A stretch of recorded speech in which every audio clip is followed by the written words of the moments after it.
Hello viewers, happy new month. Welcome to Chin's Bakery Training Center once again.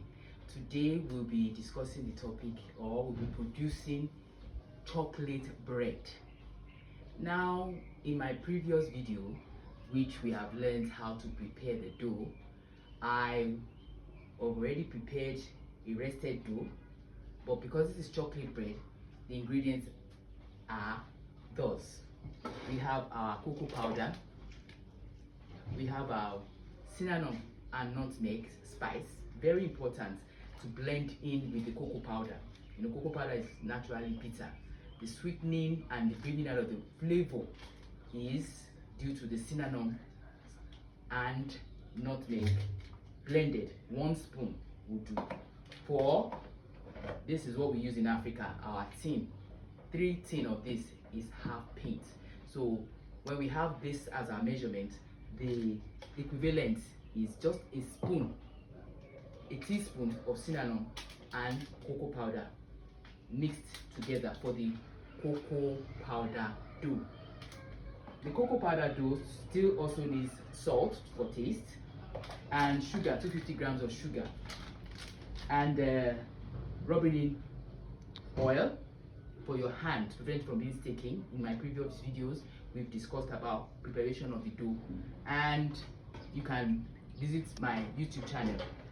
Melted butter for taste and flavor, and lightening and hydration is very, very essential. See how the butter has melted. I've placed the butter inside, put it in hot water to melt it instantly. Now, coming over here, I've brought my baking pan, 2 baking pan, and then as you can see, the dough I've left to rest. As I always tell you, it must be double in size for the first proofing, and double in size could take 1 hour, could take 2 hours, depending on the temperature of the environment at that time or of your bakery. Opening it, I've divided the dough into 2. This I've mixed with no chocolate. This I've mixed thoroughly with chocolate. Now, as you can see, it's rising gradually. I knock it down. Knocking it down helps develop the gluten. Knock it down. If it is still sticky, I use my rubbing in oil or my melted butter for my hands, as you can see, so it doesn't stick to my hand. Be careful not to overdo it with the oil, because if you do that, it starts, detaching again, and you have to knead it until it comes together again.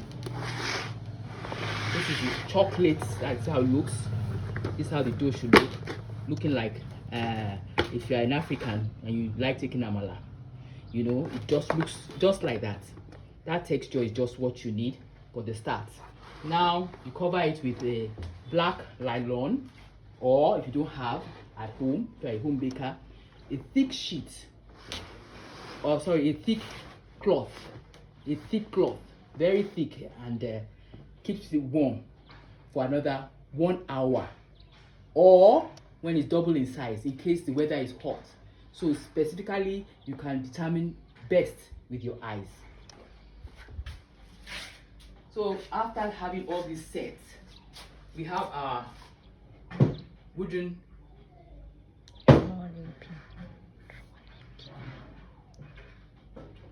and then this is the rolling pin. This is our rubbing in flour. Just rub the flour slightly on the surface. But before we go any further, you must always remember with our apron. So let's get our apron on. Put our apron on.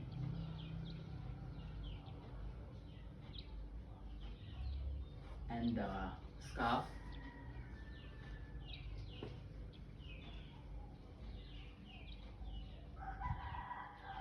And we're good to go. The second stage is rolling and panning of the dough. After it's first proofing,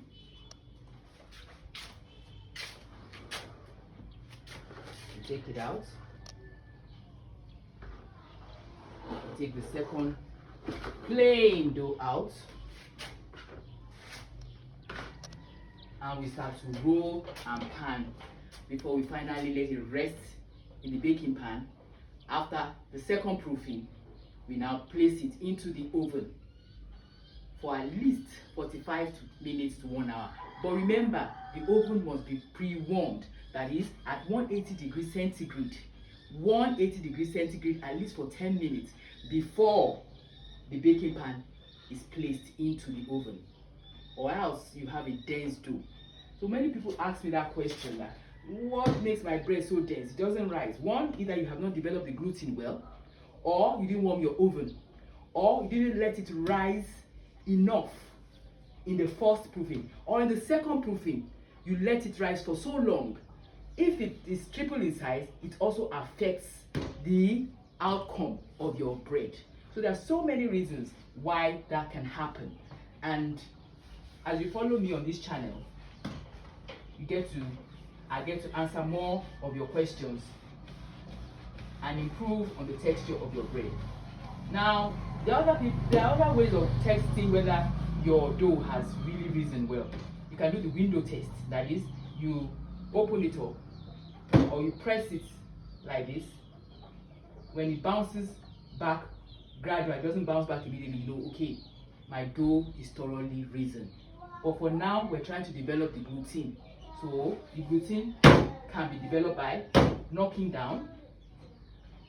I use rubbing in flour so that it doesn't stick to the board. Gradually, don't be very careful not to use too much rubbing in flour, because the more rubbing in flour you use, the more dense it can become, and the more texture, the taste of the sugar is reduced. So in order to prevent that, we use very light flouring on the surface and of the board. And to prevent our hands from sticking, we dip our hands in melted butter or rubbing in oil. And you see, so my hand doesn't stick, and I'm able to do a smooth walk. And you see, my hand doesn't stick, and I'm able to do a very smooth walk. So I don't have to be messy. I've made it into a ball, melted butter. Yeah, that's how it is. Now I divide my dough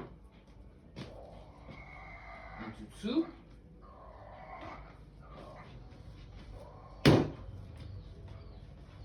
Roll it to one side. Divide this also into two. Roll it to one side. Divide it into two. Roll it into one side. Divide.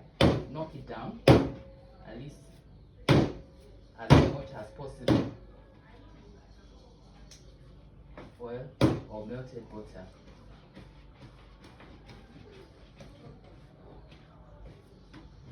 This is my rolling pin. Rub the rolling pin. Rub the surface to keep it from sticking. And start to roll. Roll forward and backward. Rolling method is very, very important. Just don't roll anyhow. Roll it forward and backward. Start rolling from the center. Roll it to the end. Roll it from the center. Roll it to the end. Roll it from the center. Roll it to the end to give you a round, flat shape. Don't forget to keep using your oil. Perfect. Now for the chocolate dough. Let me place this forward. Here. There we are. Chocolate dough. Forward and backward. Forward and backward. Forward and backward. Forward and backward. Practice makes perfect. So the more you practice, the more you get the hang of the dough. This is flat enough. The next thing I'll do now place it on top of the plain dough, just like this, exactly like this. Don't mind if it's detaching, it's a center pattern. Now I use my rolling pin again, put it at the center. Yeah. Roll it forward, roll it backward. Give more space for rolling. It's easier to lift when the surface is oiled well. It doesn't stick to the board. That's the essence of using that. So I'm rolling it forward and backward. It's stretching more. This is also a method of developing the gluten by stretching it. In big factories we have the slider, but in micro bakeries or artisan bakers or artisan bakeries, we use our hand and we use the rolling pin. Everything is handmade for an artisan baker. Yeah. Having done that, we now set it to roll from one angle and tuck it in. Lift it up from one angle, tuck it in. Lift it up from one angle, tuck it in. Lift it up from one angle, tuck it in. And we have one angle, tuck it in. Can either use a knife or a pizza cutter. But a pizza cutter will be more faster. Now we use our melted butter to rub this end so that it sticks together, or you can use water, liquid form. Once you do that, immediately you tuck in at the bottom. Tuck it in well at the bottom so that it doesn't detach from here. And you see I'm tucking it in and I'm rolling it back. Perfect. Now the next thing is, if you have a pizza cutter, now get the pizza cutter. If you don't have a pizza cutter, you can use your hand. From here to here, cut deep and place it up. Roll it and let it rest. Another, can you see the pattern that's coming out? From here to here, let the measurement be consistent. Our measurement is consistent. Press down hard.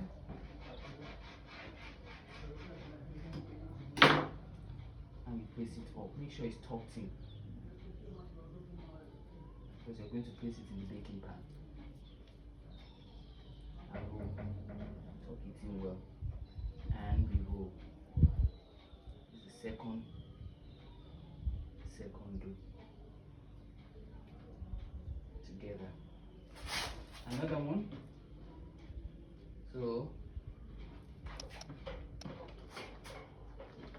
cut down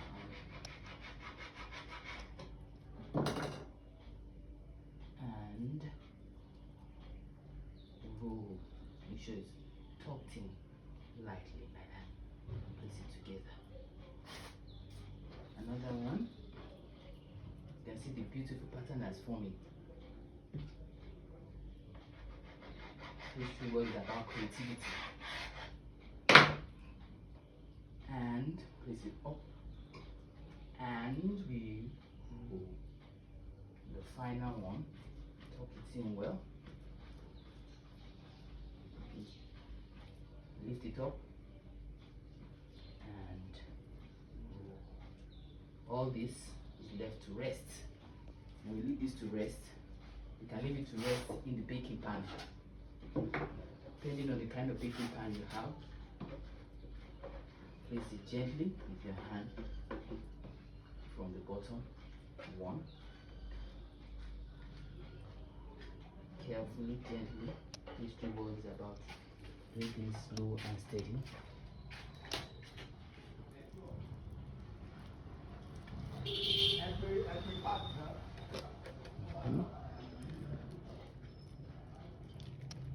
Carefully, carefully, carefully. Lift it up into the baking pan. carefully.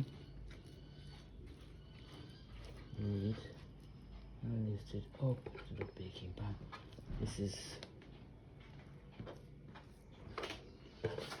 another pattern that can be formed.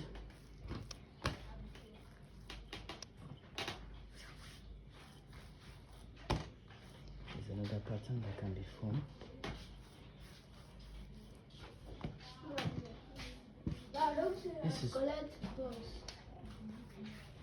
This is another pattern that can be formed. Round, 2, 3, 4, 5. Roll, roll, roll, roll, and then we tuck it in here. Now, place it into the baking pan.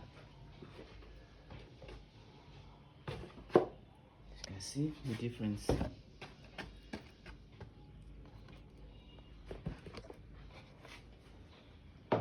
So what we're going to do now, the next stage, is for us to rest it. After resting it for another 1 hour, and it's double in size, we place it into the warm oven right behind me here. And we're done. For more inquiries, do well to contact us with these two numbers: 081 083 081 084 36104. Please do well to subscribe to this channel so that we continue to have more subscription on of this video. Thank you so much for watching.